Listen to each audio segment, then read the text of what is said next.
진짜 현타온다. 월드컵 조별리그 2차전 경기 하나하나씩 살펴보겠는데요. 오늘은 G조 H 조 경기 살펴보도록 하겠습니다. 자, 일단 2조까지는 저번에 영상을 찍어서 올렸기 때문에 그 영상을 참고하시면 될 것 같고요. 자, 오늘은 카메룬하고 세르비아 경기 해보도록 하겠습니다. 자, 일단 경기는 3대3 무승부로 끝나는데요. 양 팀 다 정말 뭐라고 하죠? 골이 많이 터진 경기였죠. 무려 6골이나 나올 정도로 양 팀 다 많았는데 일단 전반 사실 1대2로 세르비아가 조금 더 앞서서 끝내면서 그 전 장면 같은 경우는 사실 카메룬이 선제골을 넣으면서 세르비아가 사실 유럽 팀이긴 한데 16년인가? 16년 동안 지금 월드컵에서 승점이 없어요. 그럴 정도로 지금 월드컵 내에서 상당히 약체로 또 평가받고 있는 팀이기 때문에 물론 세르비아가 뭐 절대로 완전 약한 팀이다 뭐 그런 건 아니지만 그러다 보니까 역시나 카메룬하고 세르비아 경기 약간 예상이 잘 안 가는 그런 경기였는데요. 선제골은 카메룬에서 나왔습니다. 하지만 이제 파블로비치랑 이제 사비치 선수가 이제 전반 추가 시간에 무려 2골을 연속을 넣었어요. 저도 이 장면이 좀 충격을 먹었었는데 자 그러면서 세르비아가 1대2로 따라가게 됐고 어 세르비아가 전반전 막판 분위기를 탔기 때문에 후반전이 유리하지 않을까 싶었는데 카메룬이 또 63분, 66분에 연속으로 2골을 넣으면서 다시 이걸 또 순식간에 역전을 냅니다. 아니 그 전에 이제 골이 하나 더 있었죠. 이제 세르비아가 미트로비치 선수가 추가골을 내면서 1대3까지 벌어졌는데 카메룬이 이제 세르비아가 순간적으로 집중력이 무너졌을 때 연속으로 골을 내면서 경기가 그렇게 3대3으로 끝나게 됐는데 사실 경기 내용이 좀 파란만장해졌어요. 근데 이 승부를 거두게 되면서 양 팀 다 약간 좀 아쉬운 경기였죠. 사실 두 팀 다 이기기 위해서 한 경기였는데 무승부가 나왔다는 거는 두 팀 다 손해봤다는 거예요. 그 중에 카메룬이 이제 3차전에 최강 팀인 브라질을 만날 예정이기 때문에 사실 카메룬 입장에서는 브라질을 이기기가 힘들죠, 상당히. 지금 브라질 페이스나 그런 걸 보면은 그래서 양 팀 다 사실 손해본 경기가 아니었을까 좀 그렇게 좀 생각이 들고요. 대한민국과 가나 경기는 이제 그 명단이 나왔어요. 명단이 나왔는데 우리나라 같은 경우는 일단 골키퍼의 김승규 골키퍼, 그리고 뽀백의 김진수, 김영권, 김민재, 김문환, 정우영, 화민범, 손흥민, 정우영, 권창훈, 조규성 이렇게 라인업에 나왔고요. 예, 가나도 이렇게 라인업을 들고 왔는데 일단 가나 라인업은 역시나 예상대로 나왔습니다. 가나가 1차전을 졌기 때문에 뭐 어찌됐든 간에 뭐 펠레스코어로 졌죠. 그렇기 때문에 2차전에는 무조건 승점을 벌어야 되는 상황이고 무조건 이겨야 되는 상황이기 때문에 라인업은 역시 베스트 라인업으로 잘 꾸려서 온 것 같고요. 반대로 우리나라 같은 경우는 지금 라인업이 뽀백이나 뭐 골키퍼 뭐 여기는 다 예상하는 선수들이 나왔고 김민지 선수가 다행히 선발로도 나오게 됐네요. 역시나 그리고 이 수비형 미드필더 자리에도 황인범 이제 정우영 선수 이 두 선수가 계속 지금 베토 감독님 전술에서 중용을 받고 있고 워낙에 또 핵심적인 역할을 해주고 있기 때문에 사실 로테이션을 돌리기가 좀 애매해요. 워낙 중요하기 때문에. 그래서 계속 쓰고 있고 그리고 가장 많이 달라진 점은 아무래도 이 공격 라인업일 텐데요. 일단 3명이 바뀌었습니다. 일단 정우영 선수 자리에 원래 이재성 선수인데 이재성 선수가 계속 벤투 감독님 체제에서 중용받고 있었는데 빠지고 어린 정우영 선수가 선발로 출전했다는 거. 월드컵 첫 선발 출전, 월드컵 첫 출전이고요. 그리고 권창훈 선수, 나상호 선수 자리에 이번에는 황희찬 선수가 교체 명단이 있는데 아직까지는 이제 부상을 회복하지 못하면서 권창 선수가 선발 라인업으로 이름 올리게 됐고요. 그리고 황의조 선수가 저번에 이렇게 그렇게 좋은 모습을 보여주지 못하면서 조규성 선수랑 교체가 됐는데, 조규성 선수를 벤투 감독님이 계속 기용하려고 쓴진 모르겠는데, 일단 좀 지켜볼 필요가 있을 것 같아요. 후반전에 또 황의조 선수가 교체 투입될 수도 있고, 상황에 따라 또 달라지기 때문에, 일단은 조규성 선수가 네, 선발 라인업에 이름을 올리게 됐습니다. 네, 그래서 일단 변화 자체는 벤투 감독님의 그 전술을 생각하면은 좀 변화의 폭이 크다. 좀 그렇게 좀 생각이 들고요. 일단 경기를 지켜보면서 구체적으로 공격을 어떻게 풀어갈지 좀 더 봐야 할 것 같습니다. 자, 그러면 전반전 2대0 끝났는데 후반전에 동점을 만들어냈지만 가나가 또 재역전을 하면서 결국에 우리나라는 2차전까지 1무 1패를 기록하고 있습니다. 일단 하나하나씩 보도록 하겠습니다. 네. 많이 아쉬운데 일단 전반 초반에는 우리나라가 좀 가나를 주도하는 모양새로 진행이 됐는데요. 라인업을 보면은 골키퍼는 김승규, 뽀백에 김진수, 김영권, 김민재, 김문환 이렇게 돼 있고, 제가 라인업을 설명해 드렸죠. 자, 교체 선수도 한번 설명해 드릴 텐데 그 전에 한번 경기 내용을 전체적으로 평가를 해보자면은 일단 전반전이죠. 네. 전반 초반에는 우리나라가 역시나 네, 우루과이전에 보였던 강한 모습을 보여주면서 가나를 상대로 계속 밀어붙였어요. 계속 파상 공세를 이어가면서 가나가 정신을 못 차렸고, 가나가 초반에는 약간 정신을 못 차렸거든요. 거기다가 코너킥을 계속 우리나라가 얻어내면서 코너킥을 전반 17분인가 18분 동안 코너킥 7개나 얻어냈어요. 진짜 최종 기록 한번 봐야 할 텐데 우리나라가 코너킥이 12개나 있었는데 그 중에 7개가 전반 18분 동안 일어난 코너킥입니다. 그만큼 코너킥이 많았고요. 자, 근데 문제는 그 다음입니다. 우리나라가 그 다음에 박스 안에서 결정을 못 지으면서 골로 이어지지 못했고, 저는 여기서부터 직감이 들었습니다. 이거 벌써부터 이거 전반에 이렇게 우리나라가 힘쓰다가 후반에 갑자기 힘이 빠져서 가나한테 역습을 통해 지는 거 아닌가라는 생각이 들었는데 예상보다 그 순간이 좀 빨리 왔습니다. 네. 그 이후로 한국이 가나가 정신을 차리면서 가나의 그 몸싸움, 투박한 몸싸움 축구에다가 드리블, 그러니까 가나가 잘하는 드리블과 몸싸움을 활용한 축구를 역습 축구를 보여주면서 선제골을 넣었는데요. 일단 모하메드 살리스 선수가 넣었는데 우리나라 선수가 크로스 상황에서 살리스 선수를 솔직히 말하면은 상당히 혼전 상황이었죠. 혼전 상황이어서 첫 번째 골 같은 경우는 막기가 어려웠는데 사실 그것보다는 우리 선수들이 그 전에 확실히 걷어내는 태도를 보여줘야 되는데 확실히 걷어내지 못했다. 그런 것과 약간 코너킥 상황에서 핸드볼 논란, 또 모하메드 살리 선수가 뭐 핸드볼을 했다는 논란이 있는데 이거에 대해서 논란이 많더라고요. 근데 제 생각에는 핸드볼은 아니라고 생각해요. 왜 그러냐면은 모하메드 핸드볼이라는 게 사실 손에 맞았다고 해서 다 핸드볼이 아니라 고의성이 있었냐. 그러니까 손의 움직임이 부자연스러웠냐. 그러니까 뭐 점프할 타이밍에 손을 위로 이렇게 번쩍 들어 올리면서 그때 손 맞으면은 이런 건 핸드볼이 아니죠. 자연스러운 동작 안에서 일어나는 핸드볼이기 때문에 저도 자연스러운 동작이라고 생각이 들었고 우리나라 선수 맞고 헤딩 상황에서 그렇게 된 상황이었기 때문에 자연스러운 동작이 아닐까라고 좀 생각이 들었고요. 자, 물론 심판이 제 생각에는 VAR을 할 필요가 있다고 생각합니다. 네.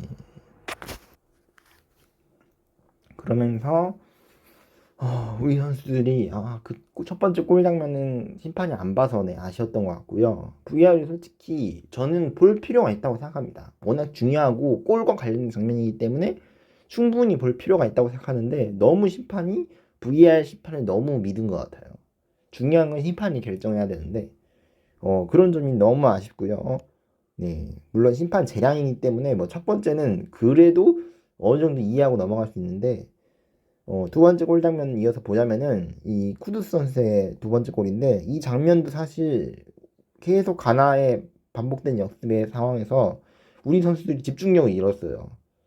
이제 크로스를 올리는데 어떤 선수인지 기억이 안 나는데 바로 크로스를 올리기 전에 크로스를 못 올리게 마크를 했어야 되는데 마크를 못 했어요. 윌리엄스 선수였나요? 제가 알기로는 맞나? 윌리엄스 선수. 윌리엄스 선수가 제가 알기로는 그 아니다. 이제 아이유 선수가 맞지. 아이유 조던 아이유 선수. 조던 아이유 선수였나? 어쨌든 누가 크로스를 올렸는데 자 이게 어제 본 기억이어서 기억 잘 안 나는데 그래서 크로스를 올렸는데 그 부분에 대해서 이제 마크를 제대로 못한 거 그게 가장 컸어요. 일단 크로스 올리면 기본적으로 막 이렇게 압박을 하면서 크로스를 못 올리거나 이제 막아야 되는데 그러지 못했고 그 다음 두 번째로는 크로스가 너무 잘 들어갔어요. 세 번째로는 수비진이 뒤에 들어오는 쿠두스 선수를 완전히 놓쳤어요. 그래서 헤더로 마무리하면서 2대 0까지 만들어내면서 1대 0이면은 저 솔직히 1대 0 골 먹히고 나서 괜찮아 생각했거든요. 한 골 정도는 괜찮아. 이 골 장면에서 그 실수를 발판으로 삼아서 우리가 세트피스에서 약하구나라는 걸 알아서 반칙을 위험지역에서 안 하려고 최대한 영리하게 가나의 드리블을 끊어내는 그런 모습을 보였어야 되는데 그래야 됐다라고 생각했는데 두 번째 골 들어가고 나서 똑같은 실수에서 사실 또 그렇게 골을 먹었기 때문에 네, 상당히 아쉽고요. 전반전이 물론 2대 0으로 끝나긴 했는데 개인적으로는 한 골 전반전이 따라갔으면 후반전에 좀 더 유리하지 않을까 좀 그렇게 생각을 했어요.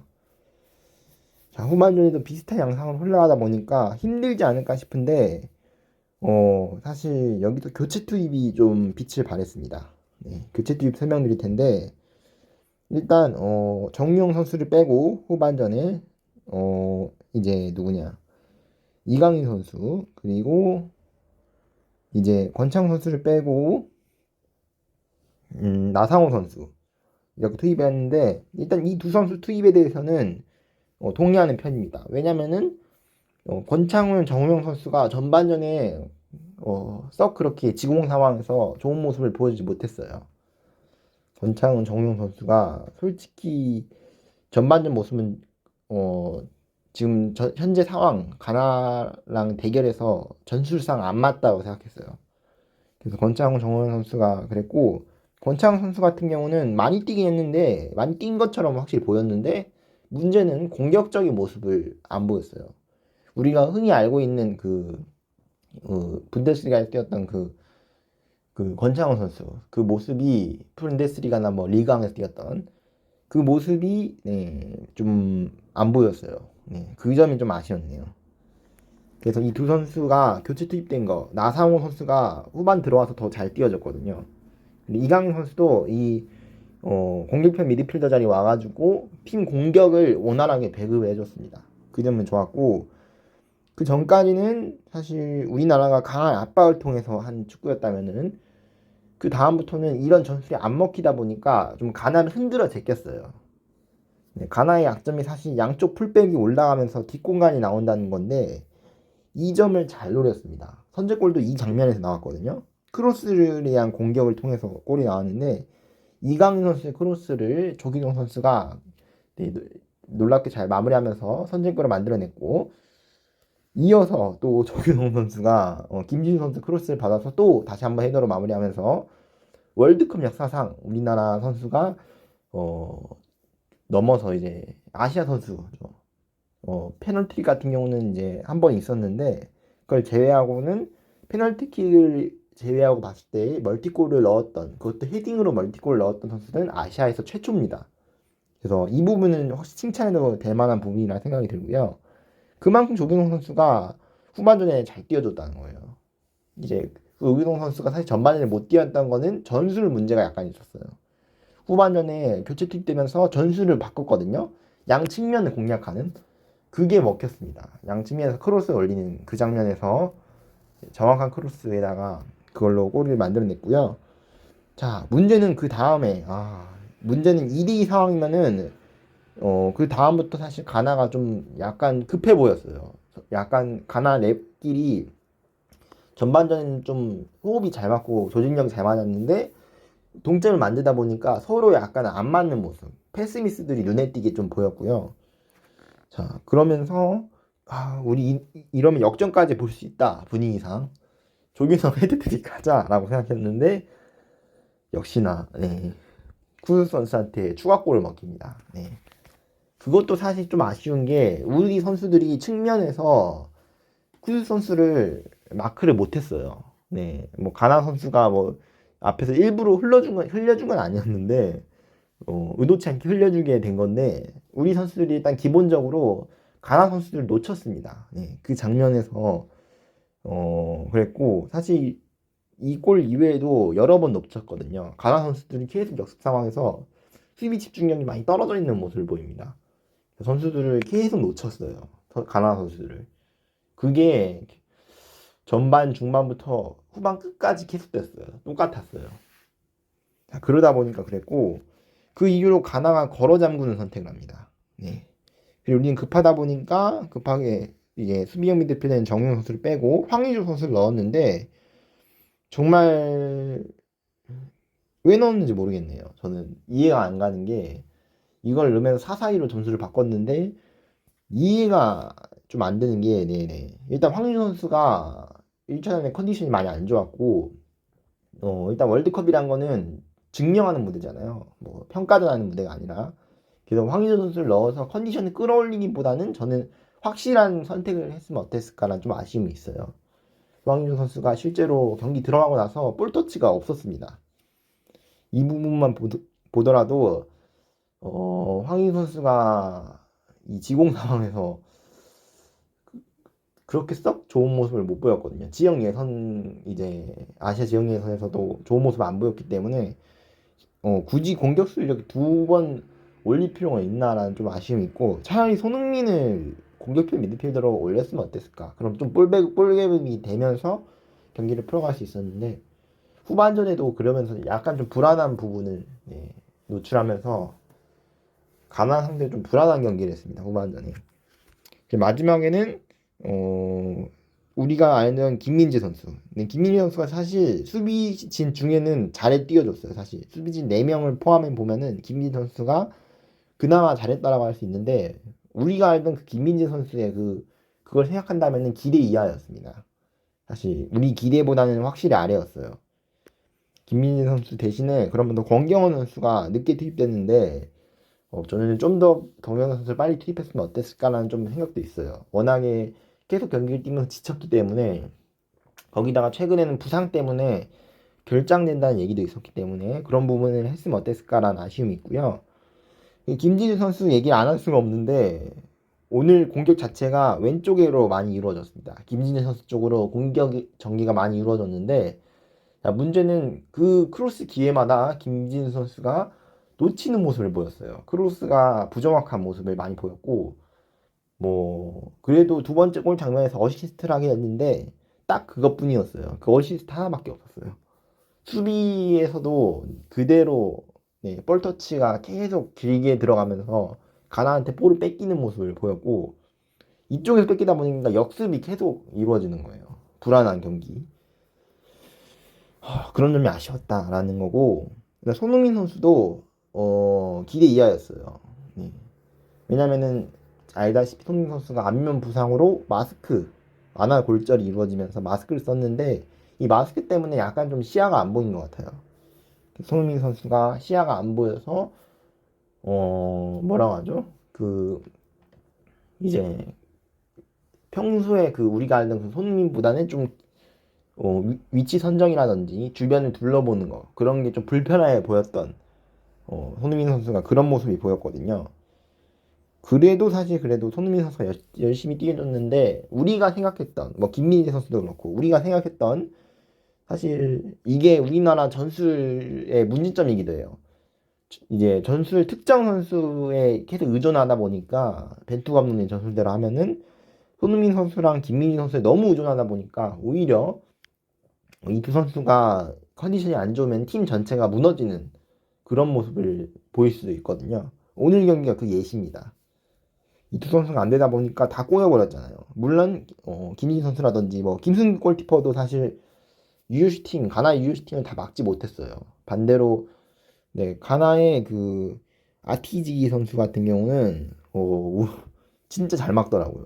웬만한 유효슈팅은 그래도 두 골을 허용하긴 했는데 순간 그거는 가나가 흐름을 잘못 타가지고 딱 무너진 거고 그 다음부터 딱 잡으면서 네, 우리의 특히나 조규영 선수가 위협적인 슈팅을 때렸는데 그걸 다 막아내는 그 아티지 선수의 활약이 눈에 띄게 보였습니다. 만약 우리나라가 이겼다면은 조규영 선수가 MOM으로 또 선정될 수 있었던 상황이었는데 그만큼 사실 아시아 축구계에서 이 멀티골은 의미가 있어요. 그리고 조규성이라는 또 K리그 득점왕 출신, K리그 1 득점왕 출신, K리그 스타가 새로 탄생하는 순간이란 거죠. 이런 부분에선 긍정적입니다. 조규성이랑 선수가 다음 월드컵 때도 더 우리나라의 주전 선수로서 더 열심히 뛸 수 있다는 거. 이런 거는 좋아요. 그렇지만 팀적으로 봤을 때 아쉬운 점이 많이 보였다. 네, 그렇게 생각이 들고요. 이제 그리고 경기 막판에 아까 논란이 있었는데 이제 마지막 총공세를 하기 위해서 골키퍼까지 코너킥 상황에서 올라오고 있었는데 심판이 끝냈어요, 경기를. 그대로 끝내면서 한국 선수들이 다 와서 항의하는 모습을 보였는데 추가 시간 10분에다가 가나 선수들이 누워 있었기 때문에 1분을 더 줬는데 제 생각에는 보통이면 솔직히 시간을 더 주는 게 맞아요. 시간을 더 주는 게 맞은데 잘못됐습니다. 지금 그거는 제가 앞선 그 VAR 가나 선수 핸드볼 VAR 같은 경우는 심판 재량이기 때문에 그 정도는 이해가 가는데 이건 이해가 약간 안 되는 게 심판이 아무리 재량이다 하더라도 골키퍼가 달려고 있고 코너킥 세트피스를 하고 있는데 그걸 불었습니다. 이거는 좀 약간 이해가 안 가는 부분입니다. 최소한 코너킥까지는 기회를 주거든요. 그럴 경우에는. 자, 문제는 우리 선수들이 그래도 계속 가나를 상대로 총공세를 펼치고 있던 상황이었기 때문에 몇 번 들어갈 뻔한 적이 있었어요, 사실. 그랬기 때문에 더욱 아쉬워요. 이 심판의 휩쓸이. 그래서 네. 경기 끝나고 심판에 대한 얘기가 더 많이 있었어요. 가나에 대한 얘기보다는 심판에 대한 얘기. 그래서 인기 스타가 됐습니다. 심판이. 네, 그랬고요. 그 과정에서 벤투 감독이 강력하게 경기장에 들어가서 항의하다가 다이렉트 퇴장 판정을 받았죠.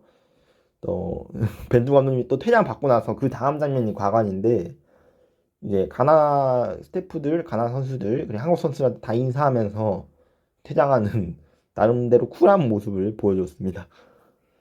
자, 그런 경기력을 보여줬고 경기는 자체는 아쉽습니다. 아쉽다는 말이 맞는 것 같아요. 왜냐면은 스스로 우리나라가 자멸을 했기 때문에 골 먹힌 장면을 보면 우리나라가 자멸한 거거든요.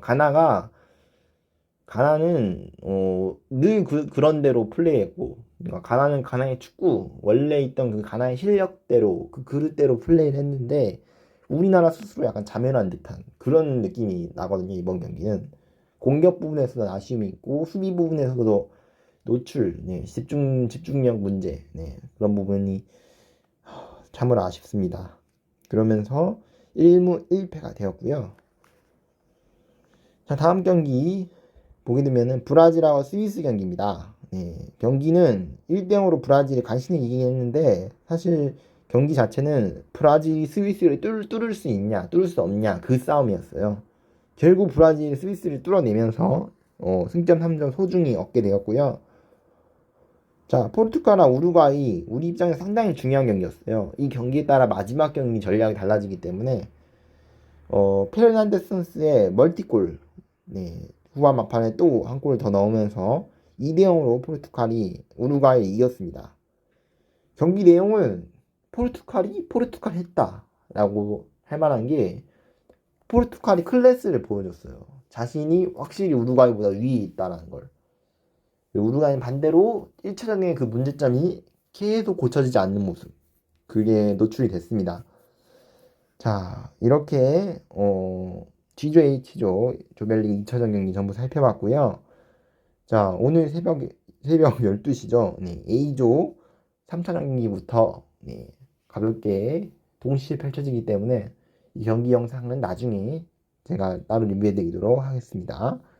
그리고 다 끝나면 또 16강전도 리뷰해 드릴 예정이니까 꼭 봐주시고요. 일단 정말 아쉽네요. 네, 아쉽지만 일단 아쉬움을 털어내고 우리는 경우의 수라는 걸 맞이해야 됩니다. 네, 아직 16강에 탈락한 게 아니에요. 탈락했으면 아쉬움이 들 텐데 우린 탈락 안 했기 때문에 아쉬움이 들면 안 돼요. 지금 아직 안 끝났습니다. 네, 포르투갈 경기가 금요일에서 토요일 넘어가는 12시에 동시에 펼쳐질 예정이고요. 포르투갈 같은 경우는 앞선 두 경기에서 전부 이겼기 때문에 현재 순위가 사실 보면은 G조부터 보면은 브라질 6점, 스위스 3점, 카메룬 1점, 세르비아 1점 이렇게 순으로 되어 있고요. 역시나 브라질이 16강을 확정지은 상황에서 조 1위로 나가기 위한 거의 사실상 거의 확정이죠. 브라질이 지금까지 보였던 경기력을 보면은 브라질의 저 수비를 뚫어내는 팀이 여기에 있을까라는 그런 생각 드는데 문제는 이 세 팀이 이제 조 2위 자리를 놓고 경쟁을 펼칠 예정인데 그나마 유리한 팀은 스위스입니다. 네, 스위스가 이 세 팀 중에 좀 우위에 있지 않나 라는 좀 생각이 들고요. 자, H존 같은 경우는 포르투갈 6점, 가나 3점, 대한민국 1점, 우루과이 1점입니다. 이런 식으로 되어 있고요. 마지막 경기 같은 경우는 이런 식으로 되어 있는데요. 자, 일단 우리나라는 포르투갈 상대로 불가능한 경우의 수, 거의 불가능한. 하지만 0%는 아닙니다. 네. 그걸 이기기 위해서 포르투갈 상대로 두 골 차로 이겨야 돼요. 그러니까 1대0이 아니라 2대0으로 이긴다는 거예요. 이거 어디서 많이 봤는데 저번 월드컵 때도 비슷한 걸 봤죠. 두 골 차로 이긴다. 모두가 그런 일은 없다라고 얘기했는데 네, 실제로 일어난 그 일이죠. 다시 한번 기적을 노려야 되는 상황이 왔고요. 반대로 포르투갈 입장에서는 네, 조 1위를 확정지은 상황에서 편안하게 할 수 있지만 G조가 지금 브라질인 걸 1위가 브라질로 유력한 상황인 걸 보면은 사실 포르투갈은 1위를 확정지어야 되는 또 그런 경기가 되겠습니다. 자, 가나하고 우루과이 같은 경우는 일단 이 경기에 따라서 우리나라가 두 골 차로 이기고 그러면 16강 진출이냐? 아닙니다. 가나랑 우루과이 경기를 봐야 돼요. 만약 가나가 이기면은 가나가 16강에 진출하고 우리나라가 만약 가나하고 우루과이 경기에서 가나 이기면은 우리나라가 뭐 어떻게 포르투갈이랑 싸웠던 간에 우리는 16강 탈락입니다. 자, 반대로 두 팀이 무승부를 거두게 되면은 그럴 경우에는 우리나라가 이겼다고 생각해 보면은 가나랑 골 득실차를 봐야 되는데 포르투갈을 우리가 2대0으로 이기면은 우리가 가나를 앞서거든요. 지금 다득점에서 가나가 5점, 우리나라가 2점이기 때문에 다득점에서 우리나라가 포르투갈 상대로 투셔 넣지 않는 이상은 뭐 6대4 뭐 이런 식으로 나오지 않는 이상은 사실 다득점에서 이기긴 상당히 힘들고요. 네, 그렇기 때문에 우리가 지금 두 골 차로 이겨야 됩니다. 뭐 6대4라고 얘기했는데 뭐 6대5 뭐 이런 식으로 한 골 차인데 다득점이 나지 않는 이상은 그럴 가능성은 지금 포르투갈이 지금 모습을 보면은 사실 그럴 가능성은 거의 없다라고 봐야 되는 상황이고 자 만약에 우루과이가 이긴다면은 우리는 희망이 생깁니다. 왜냐면 우루과이가 지금 다득점과 득실차에서 우리나라한테 다 밀려있기 때문에 우리나라는 포르투갈이 이기면 돼요. 네, 포르투갈이 이기면은 우루과이가 가나를 크게만 안 이겨주면은 네, 가능한 경우의 수고요. 뭐 가나 상대로 대승을 거두지 않는 이상 그렇기 때문에 아주 경우의 수가 복잡합니다. 지금 결론은 우리가 포르투갈 2대0을 이기고 가나가 우루과이한테 이기면 안 돼요. 그렇게 생각하시면 될 것 같고 어렵게 생각할 필요 없이 우리는 포르투갈 2대0을 이기면 돼요. 2대0 이상으로 네. 어렵게 생각할 필요가 없죠. 네. 자, 재밌게 보셨다면 구독과 좋아요는 필수입니다. 저는 마지막 3차전 경기로 다시 돌아오도록 하겠습니다. 그럼 카타르 월드컵